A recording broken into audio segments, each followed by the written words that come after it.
ये इस तरह का प्रश्न आ जाता है कि मृत्यु के बाद आत्मा जाती कहाँ।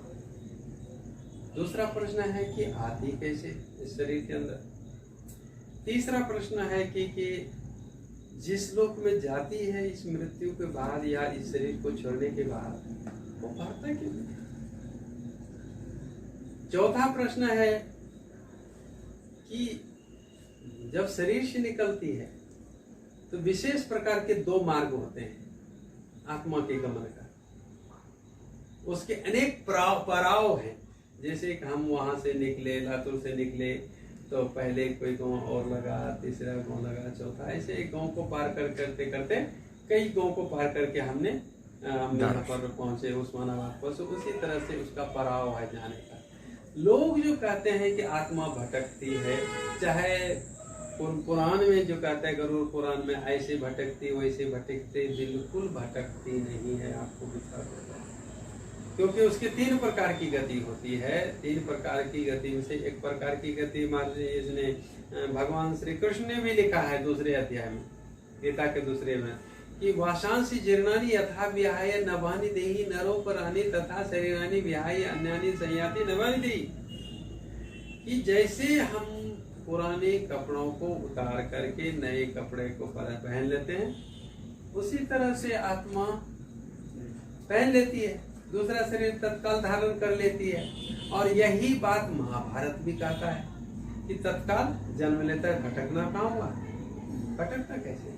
तो दो प्रकार के जो मार्ग और हैं इसके व्यतिरिक्त, क्योंकि आत्मा की तीन गति होती है। एक तो ये है कि तुरंत जन्म ले लेती है, तो दो जो प्रकार होते हैं वो उसकी गमन क्रिया में अनेक पड़ाव आते हैं। उन पड़ावों को दिया गया है, उसमें वर्णन किया गया है। ठीक है, तो वो उसका नाम है देवयान और पितृयान। देवयान और पितृयान का रहस्य क्या है, ये चौथा प्रश्न था, है ना। तो ये पांचवा प्रश्न क्या था कि पांचवे हवन कुंड की अग्नि में जल की आहुति पड़ने पर वह पुरुष बनकर बोलता है, वह पुरुष बनकर के बोलता है। तो पुरुष किसे कहते हैं, पहले इस चीज को जानिए।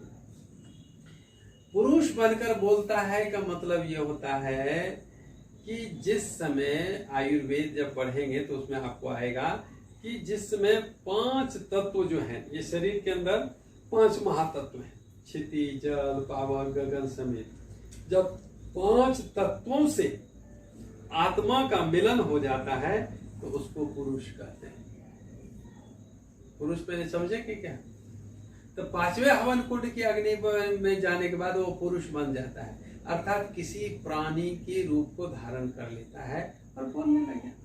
जितने संसार में सजीव चीज दिख रहे हैं सारे के सारे पुरुष हैं। स्त्रीलिंग पुल्लिंग हम व्यवहार में भेद कर रहे हैं।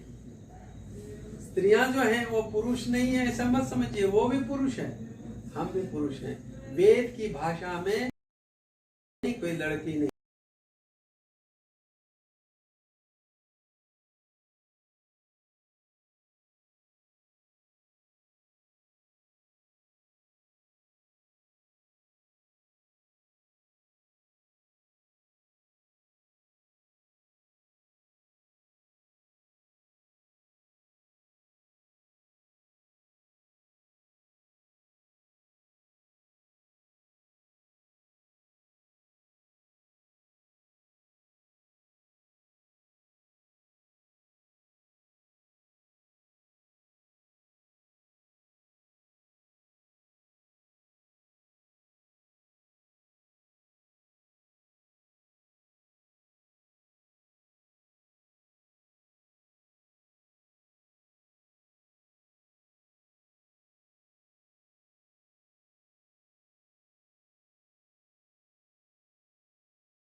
बढ़ रही है उसका रूप धारण कर लेती है।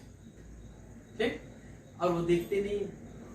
अब सूर्य की किरणें अभी भी इसमें हाईलाइट की किरणें दिखती है क्या? प्रकाश तो दिखता है, लेकिन प्रकाश की कण वो नहीं दिखते ना जो बिखर करके प्रकाशित हमको कर रहे हैं। तो वो सूर्य की किरणें के जो है उसके रूप में उसका परिवर्तन हो जाता है। वहां से कहते हैं और शुद्ध होता है, हल्का होता है। तो पहले दिन, अब दिन की जो अवस्था है ये भी कहीं पर मुझे वर्णन किया हुआ मिला नहीं है। मैं विद्वानों से चर्चा करता हूँ कि ये जो कहा है प्रथम आहनि द्वितीय आहनि, आहनि का अर्थ है दिन, पहले दिन दूसरे दिन। बोले ये दिन की अवस्था जो आज हम मानते हैं कि 24 घंटा का दिन, ये नहीं है उस समय। क्योंकि वेद जो है ना, वेद के शब्द जो होते हैं ना वो यौगिक होते हैं, वो साधारण नहीं होते, साधारण अर्थ नहीं होता, लौकिक अर्थ नहीं होता उसका एक विशेष अर्थ हुआ करता है जिस अर्थों तक हम पहुंच नहीं पाते हैं व्याकरण के दृष्टिकोण से। उसको लिए जाने के लिए व्याकरण, छंद, निरुक्त, ज्योतिष इत्यादि ग्रंथों का पठन करना पड़ता है, तब जाकर के हम उसको जान सकते हैं, उसके अर्थों को जान सकते हैं। जैसे कि मैंने कहा था यहाँ पर कि एक विद्यार्थी शब्द है, अगर मैं उस दृष्टिकोण से विद्यार्थी शब्द का अर्थ करूंगा तो जितने विद्यार्थी हैं वो करीब या तो बीए का या एमए का हो तो ही कुछ पल्ले पड़ सकता है, छोटे को तो कुछ पल्ले नहीं पड़ेगा विद्यार्थी का मतलब। तो उसी तरह से ये यौगिक है, इसका साधारण अर्थ नहीं होता है जो आज दिन कहते ये नहीं होता है। लेकिन चूंकि वहां पर दिन भी होता है इसलिए मैं दिन बता करके जा रहा हूं, इसको आप ये 24 घंटे वाला दिन नहीं मानिएगा। तो कहता है पहले दिन वह अर्ची में जाता है, जो सूर्य की किरणें जमीन को लगे है उसको अर्ची कहते हैं। उसकी गोद में जाकर के बैठ जाती है और ऐसा अर्ची के रूप में परिवर्तित हो जाती है। द्वितीय अग्निर द्वितीय। फिर कहता है दूसरा जो पड़ाव उसका है वो दूसरा पड़ाव है कि दूसरे दिन वह अग्नि का रूप धारण कर लेती है, बदल जाती है और उसके अंदर सूक्ष्म होती है, उसके जो मल है उसको कहते हैं